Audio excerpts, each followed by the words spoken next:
in the last few years, profitability, cash flow, all of these things, I mean, they were always important, but they've also come into focus.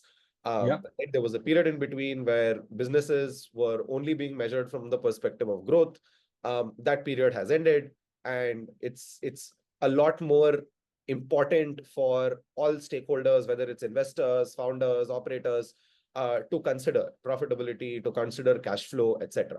Um, Question here is, people often think of profitability, think of cash flow as sometimes being the same thing, right? But we've seen also quote unquote profitable companies at times run out of cash and have challenges, right? They've been making Yeah. losses for a long time, they've become profitable.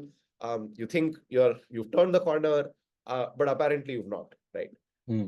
Just wanted to understand from you, how are cash flow and profitability linked, but also how are they different? And why is looking at cash flow one of the most important sort of like differentiators between how businesses can survive and businesses can literally fail? I just wanted to get some of your thoughts, any examples over here, and Oh, so also a many. sense of how you can do cash flow management and financial planning well so that you don't get surprised. Whether you're a CEO, whether you're somebody who's leading a division, leading a team, a function, um, how to sort of think about these things. Yeah. I think the simple answer to your question, and I think that is where people should actually spend a little bit time understanding, is people understand P&Ls very easily, right? Revenue minus direct cost is equal to COGS, COGS minus whatever is your profitability, your EBITDA, EBITDA minus depreciation, interest is your PBT, PBT minus taxes, PAT, right? This people find it very easy to understand. I think what people find difficult to understand is a balance sheet. And how does the P&L convert into a balance sheet? And how does the balance sheet and P&L together convert into a cash flow statement? I think that is the piece that, while I don't expect people to learn that or completely, because then you'll throw us out of a job, uh, but then having an understanding of that is very, very. And I think the biggest mistake I've seen startups make is that they don't prepare balance sheets or they don't follow balance sheets. That is seen as a second order or a second priority. It is not the second priority. A balance sheet is as important as the P&L. In fact, a balance sheet tells you the health of a business far better than the P&L, right? And I think that is the mistake I have seen actually 7 to 8 out of 10 startups make. In my own portfolio, of across 30 companies, I would say only a handful provided balance sheet along with the MIS. For the other 70-75%, I had to constantly follow up and say, please provide the balance sheet, please provide the balance sheet. Out of that, half used to provide, half didn't.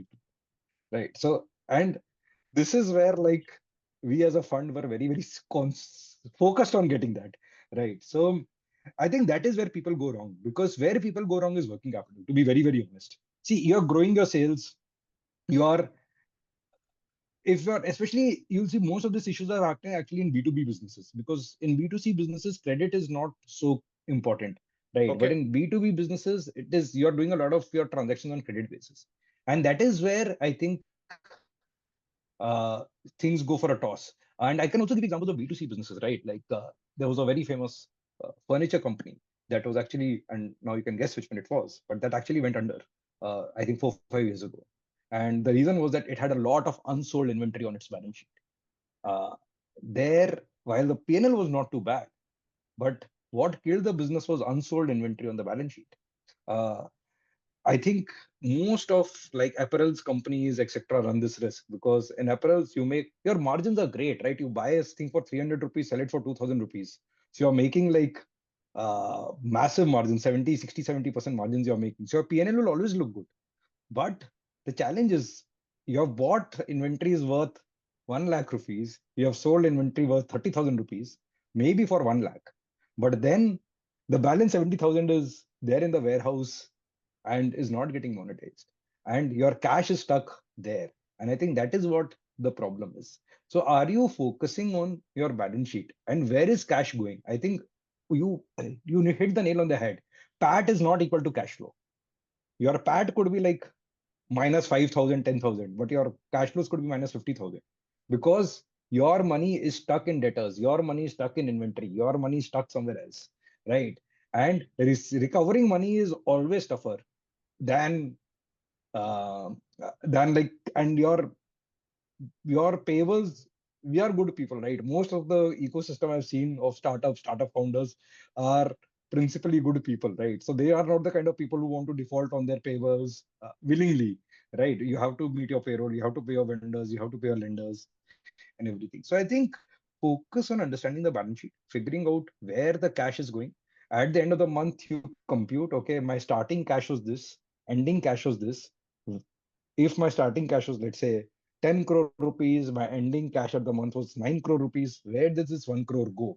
Right? Having a clear understanding of that is actually very, very critical, right? That, okay, where did this 1 crore go? Is it stuck in receivables? Is it stuck in inventory? It is stuck in other kind of assets?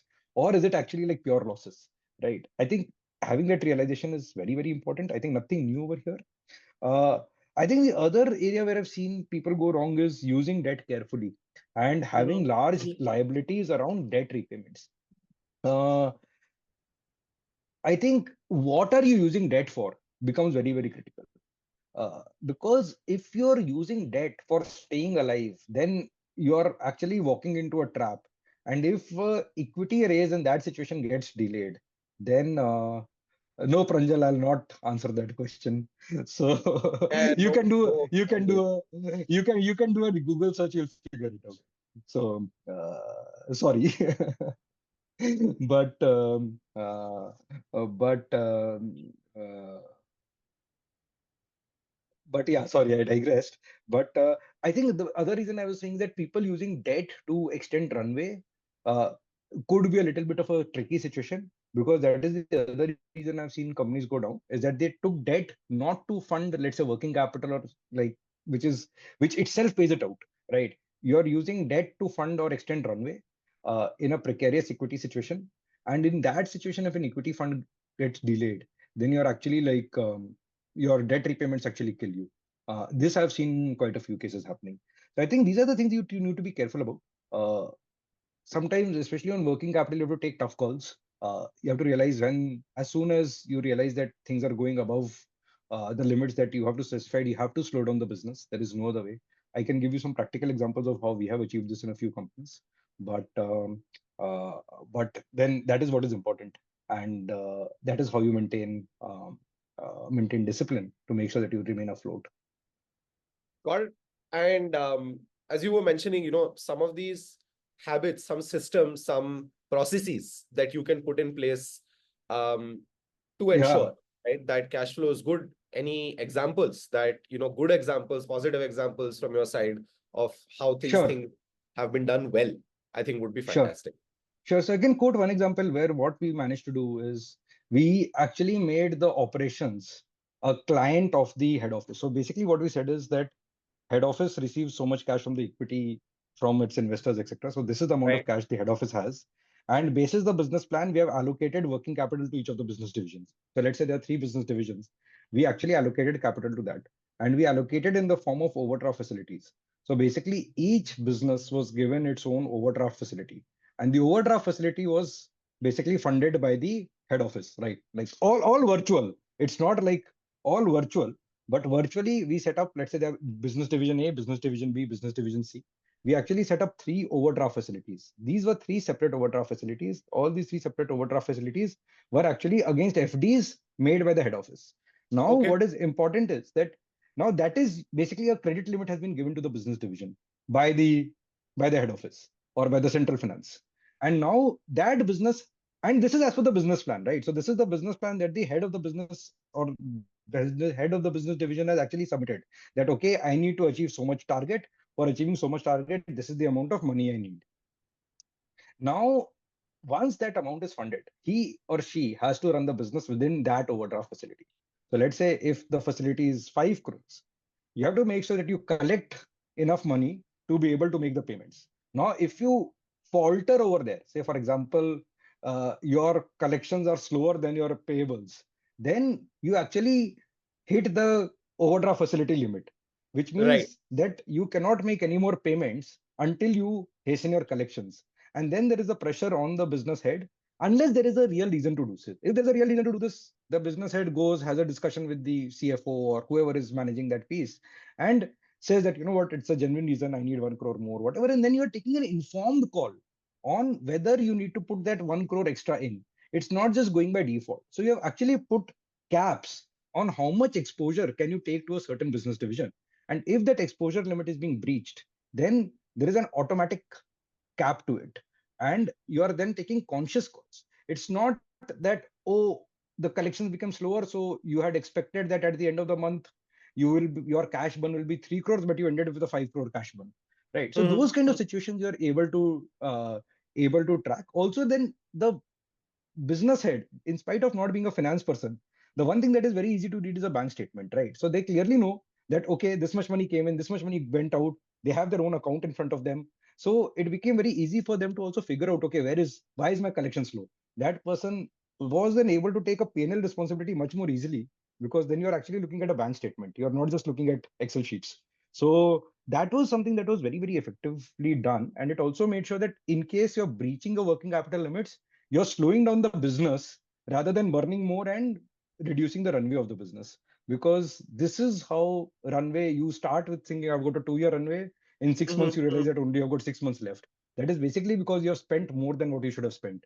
So, so I think that is these are some of the methods that we used effectively Sure. to make sure that your runway did not get affected um, in whichever you are building out the business, and there were automatic checks and balances.